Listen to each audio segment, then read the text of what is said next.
Hello, everyone. How are you? This is Dagmar, and today I want to talk to you a little bit about dark night of the soul. And a lot of people are suffering from it. I know it can be pretty debilitating. Some people have it more intense than others. And so I want to perhaps shed a little bit of light on that whole subject for you. And what exactly is the dark night of the soul, and how do you effectively deal with it and come out of it as quickly as possible. Okay.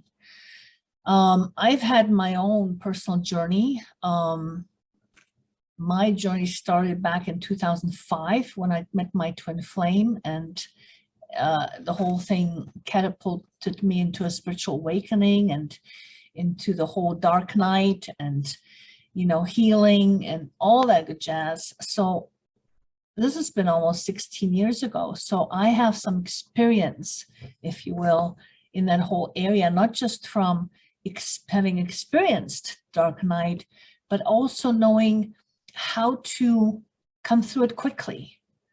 I never was stuck in it for, an extended amount of time. And that's because I did certain things to help me move through it very fast, very quickly. Okay. And so I want to talk a little bit about that to you.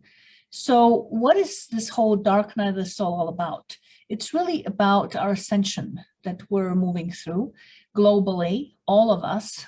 And this is all a new experience for all of us, by the way. None of us have been through this before. I don't think anyway. And so the first thing is the spiritual awakening part. If you are experiencing things like nothing is what it seems, where your world gets turned upside down. You can't trust your senses as they were before because you're sensing things differently, perhaps. Things like that, where, there's a lot of confusion for you, where all of a sudden you're seeing things very differently from what they were before. And that is the spiritual awakening part. And I just want to let you know that you're going through a lot of shifting. So my recommendation is allow yourself to go through that shift. Whatever shifting inside of you, allow it to happen. Don't try to put the brakes on. Don't try to punish yourself and be mad at yourself. Be kind to yourself, love yourself through it. Understand that you're moving. Things are moving inside of you. All right. And, when we are moving physically from one place to another, there is a lot of upheaval. There's a lot of, getting rid of stuff, and there's stuff that we want to keep.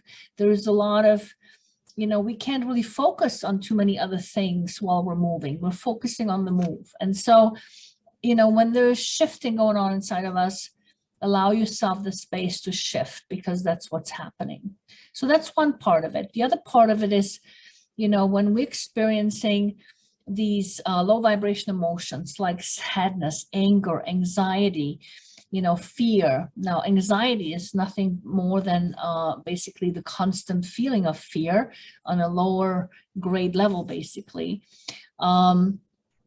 And so these low, depression is another one, apathy, despair, when we're in that low vibration emotions, when we're connecting with it, what's happening to us, and this is part of the dark night of the soul, is actually we are connecting subconsciously with our unresolved pain that needs to be healed. And it's actually coming to the surface for us to deal with it. And so that's why you're actually experiencing these waves of sadness, or sometimes we even may feel like we want to die. And, perhaps that is something you experienced in your past. And so you're actually feeling it. You're actually re-experiencing your past in that moment. And some of us, we can get waves of these emotions, and other times, we can kind of get stuck in them. And that's basically what it is. It's you're connecting with your unresolved pain. And the other part of the ascension process, besides the awakening, is us rising in vibration. And it's basically rising out of these low vibration emotions of sadness, anger, and fear up into love, joy, and peace. And that's much higher vibration. But in order to do that, what we absolutely must do is resolve this unresolved pain. And as Dolores Cannon very well put it, she was a very popular hypnotherapist. She did a lot of healing in that sense and learned a lot about past lives and things like that. And she said it well. She said, you absolutely must offload your karma. And that's what she meant by that, because your karma is created by your unresolved past. And because we're actually reliving it, we're actually creating our present with it, if you will, because we're putting that energy out there as it's coming to the surface, and we're creating with it energetically, believe it or not. And so that's really what the dark night of the soul is all about. And so how do we effectively deal with it? We have to properly basically integrate our unresolved pain and transform it from pain into wisdom, because pain in essence is heavy, and so it doesn't allow us to rise. And as we offload our karma, so to speak, and transform our pain and properly integrate the experience, we can then basically rise, because we no longer have that heaviness. Okay, quite often when I've done healings with people, they tell me they feel lighter. Why? Because they just dropped the pain part of it. We transformed it, okay, into being something different, which is wisdom for the soul, which is how the soul learns. And so the reason, it's the darkness is because in dark we cannot see, and so therefore we don't understand. So the unresolved pain experiences are the experiences we haven't fully processed, so the soul could not learn from them. We can't learn from them until we do process it. And so therefore, that's our dark side. That's our shadows. That's the darkness we're experiencing, the stuff that we haven't resolved, the stuff we haven't learned from. And when we transform the pain into wisdom, then that becomes our light. Now, here's the interesting part about it. There is a lot of confusion and a lot of misconception as to what to actually do to properly heal, to properly transform the pain, to properly process it, okay?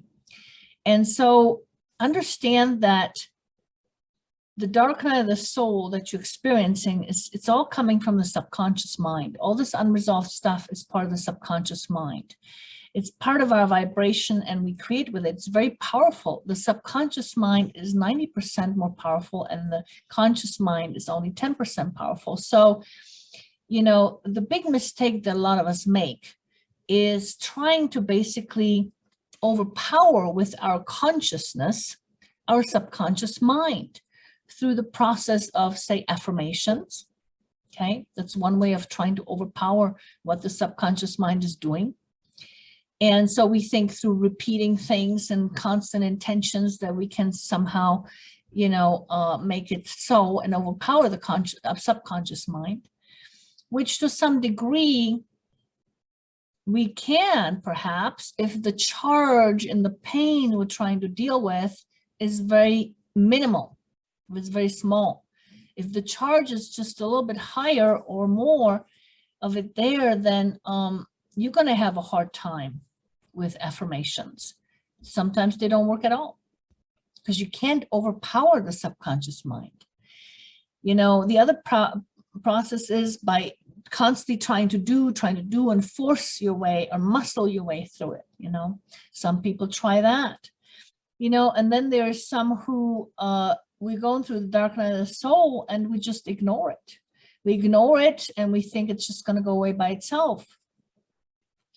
And it may or may not, release you from its grip, but it's not just going away by itself. I can tell you that. It's probably going to come back later again. if it releases you temporarily from its grip. And so, you know, quite often you hear, or I hear things like, how long does it take for this dark night of the soul to last? Well, what are you doing about it?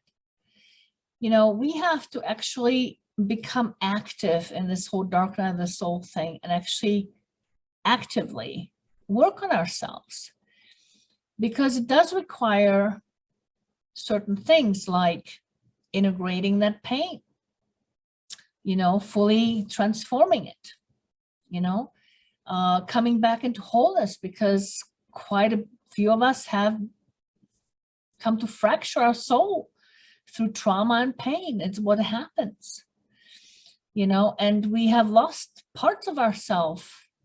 You know, we have to come back into wholeness. It's up to us to find our parts and come back into that wholeness. You know, I mean, there's a lot to it. And then sometimes we have to learn and grow through whatever that experience was that we're integrating, you know, and sometimes we have to change whatever decisions we've made in there because they no longer serve us. You know, so there's a lot of things that go into that kind of work on a deeper soul level. And from what I've seen, there's a lot of, like I said, misconceptions about how to do this. You know, and there's some of us that wake up and we have gifts, and we've been told by a psychic that we're healers, and we don't want to invest into learning how to swim. And so consequently, we jump in the water and we start thrashing about and splashing the water and moving our arms and legs, thinking we're swimming. And then 10 years later, we haven't moved an inch. Why? Because we didn't really swim. You know, because while swimming may look like thrashing about and moving our arms and legs and splashing water, you know, there's certain, you know, specific on purpose things that go into it, like specific movements. And, you know, there's synergy between how we move and, you know, how we push the water and how we actually push ourselves forward. There's certain things that require a learning that cause us to swim and actually move. And even though it looks like thrashing about and moving our arms and legs, it's not the same thing. And a lot of modalities out there approach the whole thing with, you know, releasing, clearing, cutting off, you know, getting rid of negative energy. I'm here to tell you that you don't want to do that. You don't want to get rid of any part of you that's your energy, negative or otherwise. You know, you want to transform it and properly integrate it. Because it's kind of similar to, like, you know, when your leg hurts, you're going in for surgery and having it cut off. Get rid of it. Stop hurting then, right? It's all healed. Versus actually healing the leg and being able to have the leg and walk on that leg. That's the difference. And so I'm here to tell you that there is an effective way to deal with the dark night of the soul, to actually improve your situation 100-fold if you do it right. Okay, because the universe with this whole ascension is actually doing you a favor by letting you experience the dark night of the soul, meaning where you need to heal something and integrate, or where you need to make a change. It's telling you that, it's showing you that through the dark night of the soul. Now it's up to you to make the medicine out of it. And if you don't know how, then learn how to swim and swim. Because swimming can get you there. Splashing about in the water might not. All right. So I am inviting you to my special 60-minute talk this coming Saturday. And I'll be talking about disconnecting from the 3D matrix, because that's where you're stuck in your dark night of the soul, is the 3D matrix. Okay. And to get off that treadmill, where that, if you can imagine that little mouse on that little wheel continuously going in circles, that's what some of you guys are doing. And in order to get off of that, there is a specific steps to take, specific process how to get off.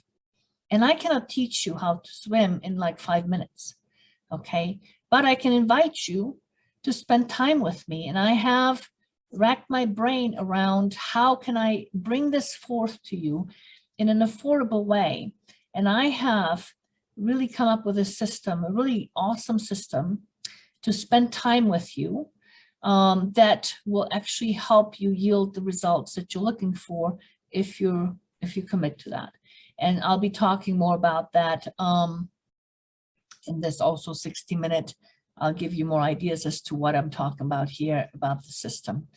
And, you know, my entire journey has been about this, about helping you with this ascension process, helping you through the dark night of the soul. This has been my divine destiny. This has been my journey. You know, we all have an itch, and this has been mine. And I know how to do this. I've done this with many people. I'm trying to bring it out there to you in the most simplest form possible so that you can actually, the most affordable way, so that you can actually do it yourself and get on the right track. So I hope you join me this coming Saturday. It's December 18th, 2021. For those who might watch the video at a later point, we're doing this talk on this Saturday, December 18th. And I hope you join me for that, and perhaps I will see you there.